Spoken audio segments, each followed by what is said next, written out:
Black hole tragedy 1756 June 20 Sirajuddaula కలకత్తాలోని William కోటపై 1756 June 20న దాడి చేసి 146 మంది ఆంగ్ల సైనికుల్ని ఒక చిన్న చీకటి గదిలో బంధించాడు.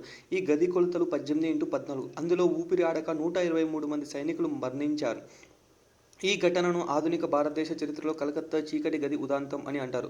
ఈ ఉదంతం కాలం నాటి బెంగాల్ గవర్నర్ డిక్రీ ఇతను పుల్టిన్ దీవికి పారిపోయాడు. చీకటి గది ఉదంతంలో బతికిన సైనికుడు ఈ సంఘటనను వెలుగులోకి తెచ్చిన వ్యక్తి హాల్వెల్. ఇతను ద బ్లాక్ హోల్ ట్రాజెడీ అనే గ్రంథాన్ని రచించాడు. సిరాజుద్దౌలా కలకత్తా ఆక్రమణ తర్వాత కలకత్తాలోని అలీనగర్ అనే పేరు పెట్టి దానిని మణిచంద్ అనే పాలకుడికి నియమించాడు. మణిచంద్ లంచం ఇవ్వడం ద్వారా కలకత్తా ఆక్రమించిన ఆంగ్లేయుల సేనాని రాబర్ట్ క్లైవ్ క్రీస్తు శకం 1757 సిరాజుద్దౌలా బ్రిటిష్ వారితో అలీనగర్ సంధి చేసుకున్నాడు. రాబర్ట్ క్లైవ్ సిరాజుద్దౌలా సర్వ సైన్యాధ్యక్షుడు మీర్ జాఫర్ కుట్రాన్ పన్ని వశపరిచాడు.